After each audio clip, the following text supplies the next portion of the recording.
किसी की फैक्ट्री का है, किसी की दुकान है, किसी के स्कूल चल रहे हैं, किसी का काम चल रहा है। घर से कोई भी मांगने वाला नहीं है। यहाँ जितने बैठे हैं ये केवल शंकर के भक्त हैं।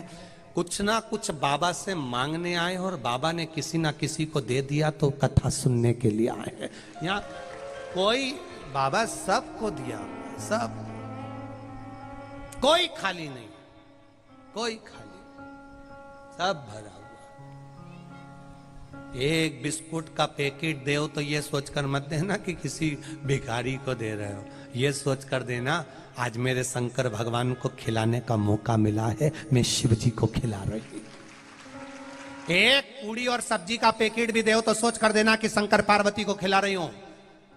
देपालपुर वासियों, धन्य हैं आप जो आधी आधी रात को कोई खिचड़ी, कोई पूड़ी, कोई बिस्कुट, कोई वेपर्स, कोई मिक्सचर, कोई फल, कोई अंगूर ले लेकर आकर आपने आधी आधी रात को बांटा। पूरे देपालपुर वासियों को धन्यवाद देता हूं।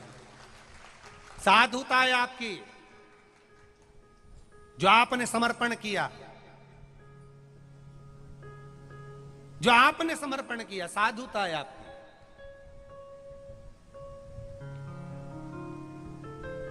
कुछ लोग कह रहे थे, एक पत्र कल आया था, उस पत्र को आप, एक माता जी ने कहा, गुरुजी रात्रि को जब वो कुछ लोग बांटने आते हैं तो बहुत सारे लोग भीड़ कर लेते हैं। ये मेरा विश्वास, शिव महापुराण की कथा में बैठते बैठते सालों हो गए, मेरा विश्वास कहता हूँ, जो नियम की कथा सुनने के लिए 7 दिन के लिए आते हैं, आसन बिछाकर, दरी बिछाकर बैठते हैं, मेरा विश्वास कहता है वो भीड़ लगाकर बाहर तुम्हारे पास खड़े होकर मांगने कभी नहीं मिलेंगे।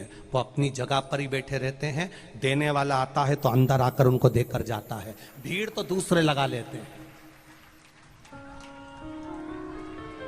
भीड़ वो लगाते हैं जो कथा के लिए कभी नहीं आए, केवल रात्रि को बंटता है तो चलो खाने के लिए आ जाएं। भीड़ वो बढ़ा सकते हैं, पर श्रोता जो पंडाल में दरी बिछाकर बैठ गया बैग लेकर, नहीं जाता बाहर।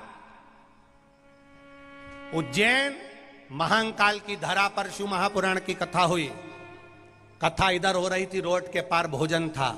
श्रोता अपनी जगह छोड़कर सामने के पंडाल में खाना खाने भी नहीं जाता था। क्यों? सुबह का खाना रात को खाएंगे, क्योंकि दिन में आराम से कथा सुन लेंगे, शाम को फिर आराम से भोजन करने जाता था। श्रोता किसको कहते हैं, कभी पंडाल में आकर देखिएगा, इनका काम भीड़। मालूम पड़ जाता है कि रात्रि को बांटने वाले आते हैं तो बहुत सारे इकट्ठे हो जाते हैं, हमको दे दो, हमको दे दो, हमको। पर ये नहीं उठते।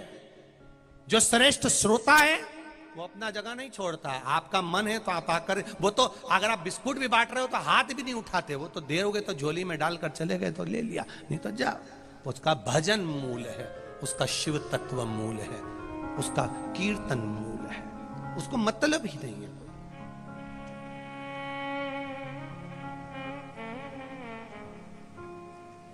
उसका कीर्तन मूल है। आप अंदर आए पंडाल में, बैठे उनके पास में, आपने दे दिया, उनने ले लिया। पर आप सोचे कि वहां बट रहा है वहां चले जाओ, वहां बट रहा है वहां चले जाओ, तो ये कथा सुनने के लिए आए हैं। कोई घर से कमजोर नहीं है। सबके घर में गाड़ी है, सबके घर में कूलर है, सबके घर में एसी है, सबके घर में सोफा लगा है। बस उसके भरोसे आते हैं, कथा सुनते हैं, चले जाते हैं। कथा सुना, चले गए, अपनी भक्ति करी और चले गए,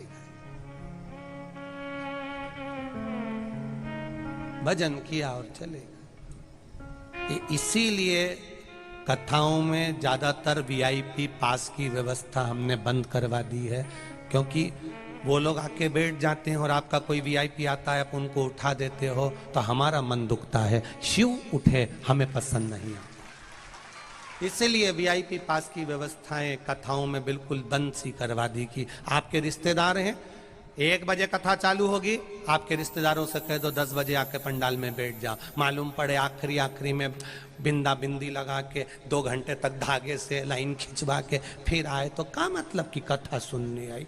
2-4 बार झामर झुमका दिखा के, पल्ला मल्लू ले के ऐसी वैसी चले और बाद में सोचे कि कथा मिल जाए तो कथा क्या खाक मिले। 2 घंटे तक तो एक सनी मारती फिरी, क्या मतलब है कि कथा का। यहाँ कथा सुनने आयो, अलमस्त होकर आओ, अलमस्त होकर शिव के धाम में अड़भंग होकर जाइए, आनंद के साथ जाइए। और जब आनंद के साथ कथा सुनने जाओगे तो वो क्या देगा, कितना देगा और कितनी झोली भर देगा, 3 महीने में अगला पत्र तुम्हारा भी पहुंचा हुआ मिलेगा, निश्चित है। अड़भंग होकर जाइए। भोलेनाथ दया करना, मैं तेरे भरोसे हूँ। हम उसके सहारे, उसके भरोसे पर जिए। और जब उसके भरोसे पर जिएंगे सुख का अनुभव होगा, आनंद का अनुभव होगा, रसतत्व का अनुभव होगा। क्या क्या मिलता है? कोई लीवर वाला, कोई किडनी वाला, कोई कैंसर वाला, कोई बच्चे नहीं, क्या मिलता है इनको? केवल शिव पुराण में जाकर बैठ गए और विश्वास लेकर चले गए, एक कंकर शंकर को पूज लिया, चले, हो गई 7 दिन। आज कथा का कौन सा दिन है? 7वां दिन। ये निकल गए 7 दिन। कोई अच्छा बोलेगा, कोई बुरा बोलेगा, कोई गलतियां निकालेगा, कोई इसमें से ऐब निकालेगा। जिसकी बुद्धि में ऐब भरा होगा, गलती भरी होगी, जो खुद गलती से ही जन्म ले लिया होगा, बस वो ही दिन भर गलती छाटता फिरेगा।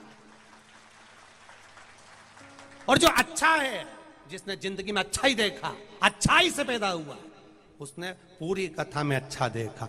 बहुत आनंद हुआ साहब। अपने देपालपुर में कथा हुई, देपालपुर का आनंद रहा, व्यापारियों का व्यापार चला, अपने देपालपुर में कथा हो गई। देपालपुर की कथा देपालपुर नगर में हुई। कंकर कंकर नारायण लक्ष्मी विराजते हैं। शंकर भगवान खुद कथा करने के लिए देपालपुर 3 बार आ गए। ये शिव कृपा है। अच्छा देखने वाले ने अच्छा देखा, बुरा देखने वाले ने बुरा देखा। 24 घंटे टेंशन में पड़ा रिया, अच्छी कैसे हो गई, अच्छी कैसे हो गई। और कल पानी आ गया, बिजली कड़क के, इन्हें जाके नारियल फोड़ा होगा हनुमान जी के, बहुत बढ़िया, और गिरा और गिरा और गिरा, अच्छी कैसे हो गई। पर इतना पानी गिरा, इतनी आंधी चली, इतनी हवा चली, उसके बाद भी सवेरे 9 बजे फिर कथा चालू हो गई। बापड़ा 3 दिन खाना नहीं खाएगा, 3 दिन फिर कथा चालू हो गई। आखिर ये जरूर, मुझे तो लगता है ये सियोर वाला महाराज कुछ ना कुछ, ऐसा लगता है सियोर वाला जरूर कुछ। और फिर कहूँ, हम ना तो विद्या जानते, ना तंत्र जानते, ना मंत्र जानते, हमारे पास ना भभूति है ना बेल है, हमारे पास तो केवल काल अधिपति महाकाल राजा, उसका विश्वास, उसका भरोसा, उसकी दृढ़ता, उसका आनंद, कुछ है नहीं। वो है तो क्या सोचें। सुखाए तो पहले महादेव से कहो कि सबसे आगे तुम चलो, दुख आए तो महादेव से कहो सबसे पहले तुम चलो। सुख में भी आगे करो उसको, दुख में भी आगे करो उसको। जब सुख में भी महादेव आगे रहेगा और दुख में भी महादेव आगे रहेगा, तुम्हें चिंता करने की जरूरत नहीं पड़ेगी, तुम्हें डोलने की जरूरत नहीं पड़ेगी। बस उसकी अविरल भक्ति तुम्हें मिलती रहे, अविरल भक्ति। शिव कथा कह रही है, शिव तत्व कह रहा है।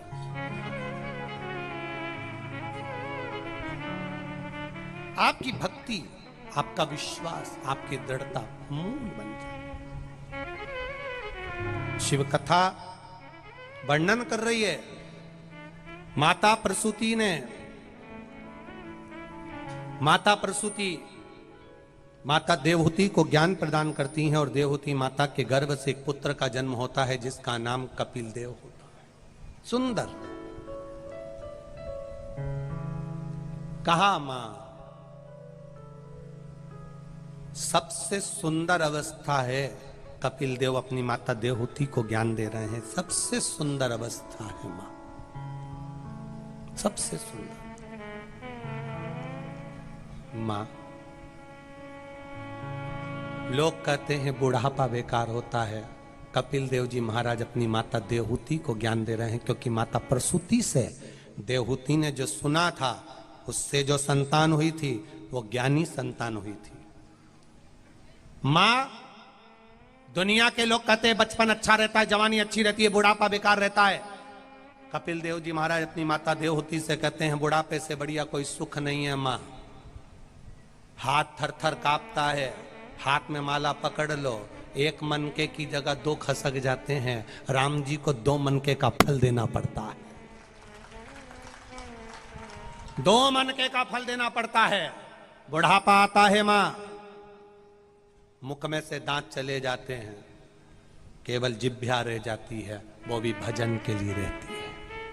बुढ़ापा आता है मां, आंखों से दिखना बंद हो जाता है। भगवान चाहता है तूने इन आंखों से संसार को बहुत देख लिया, अब भीतर की आंख से मुझे देखना चालू कर दे। बुढ़ापा आता है माँ, तो कानों से सुनना बंद हो जाता है। भगवान कहता है इन कानों से सबकी सुनी है, अब भीतर से परमात्मा की सुनना चालू कर दे। बुढ़ापा आता है तो घुटने काम करना बंद कर देते हैं माँ। भगवान चाहता है संसार में बहुत घूम ली, अब घर में बैठकर भजन कर ले। बुढ़ापा आता है तो हाथ काम करना बंद कर देते हैं माँ। भगवान कहता है इन हाथों से संसार की बहुत सेवा कर ली, अब जितना बन जाए भगवान का गुणगान कर ले, माला जप ले, कीर्तन कर ले। ये शरीर बुढ़ापे में भगवान अपने अनुकूल कर लेता है, इच्छाएं समाप्त हो जाती है। जिन बच्चों को पाल पोस कर बड़ा करा, वो जब शब्द कहना चालू कर देते हैं, ताने मिलते हैं, तो मन भजन में लगना प्रारंभ हो जाता है माँ। ये भजन साधारण नहीं होता। बुढ़ापा लोग कहते हैं दुनिया के लोग देखकर रोए, कपिल महाराज माता देवहूति से कहते बुढ़ापे जैसा सुख नहीं, भगवान का भजन करने का मौका मिला है। शरीर चले तुम्हारा, पहले भी कथा में कहा, जब तक तुम्हारे घर में चले और तुम्हारा शरीर चले, जब तक शरीर चले खूब कथाओं में चले जाओ, तीर्थ चले जाओ, भजन में चले जाओ, और तुम्हारी जब तक तुम्हारे घर में चले तब तक दान करो, पुण्य करो, सत्कर्म करो, भगवान का भजन करो। जिस दिन तुम्हारी घर में तुम्हारी चलना बंद हो जाएगी, बच्चों की चलना प्रारंभ हो जाएगी, तब 5 रुपए भी तुम की, बच्चों का राज्य जाएगा, बहुओं का राज्य जाएगा, बच्चों का राज आएगा। एक जरा सा भी तुमने दान करा तो तुरंत बच्चों की निगाह में आ जाएगा, बहू भी कह देगी पति से डोकरा तो लुटाने में लगा है। तुरंत सबसे जोरदार काम करा है कैलाश पटेल जी तुमने।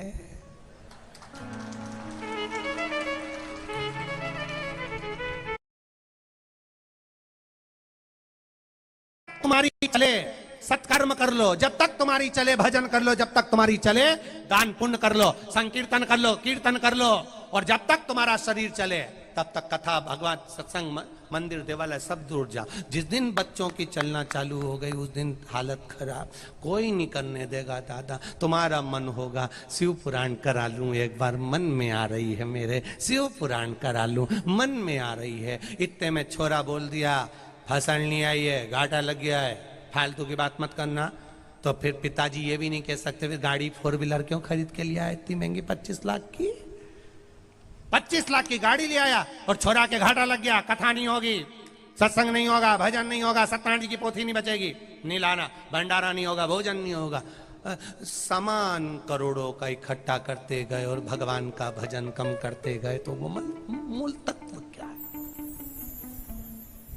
कैलाश पटेल जी बहुत बहुत साधुवाद है आपको, एक बार सब जोरदार ताली बजाकर स्वागत करें। साधुता और कैलाश जी पटेल जी की इस कथा से आपको भी सीख कर जाना है, और मेरा निवेदन है बच्चों से भी, वो भी सीख कर जाएं। अपने जीवन में जब तक अपनी चले तब तक एक बार भगवान से प्रार्थना जरूर करना, भोलेनाथ शिव महापुराण की कथा इस शरीर के द्वारा एक बार करवा जरूर देना, बस इतनी कृपा भी देना, और ऐसी झोली भर कर देना कि एक बार शिव महापुराण की कथा मैं भी कराऊं। और अगर मान लो कथा में अकेली नहीं करा सकूं क्योंकि करने वाला कोई नहीं हो, तो जो 2-4 लोग मिलके करें तो उनके साथ में शामिल हो जाऊं, उनके साथ करा लूं, जजमान बन जाऊं, पर कराऊं कथा। तेरी कृपा होगी तो, तेरी दया, तेरी करुणा, तेरी कृपा होगी, सब होगा। बोल बम का नारा है, बाबा एक सहारा, उसके सहारे पर रहे। जब हम उसके सहारे रहें तो जीवन का सुख मिलेगा, एक आनंद की अनुभूति होगी। एक रस तत्व की अनुभूति। महाराज शिव महापुराण की कथा कर रही है, भगवान शंकर का संवाद कर रहा है।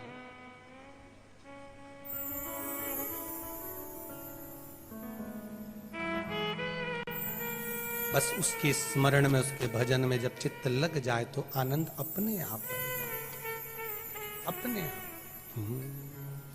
कबौ चूके ना दुख काटो मारा, ओ भोला सब दुख काटो मारा। भगवान शिव की कथा कर,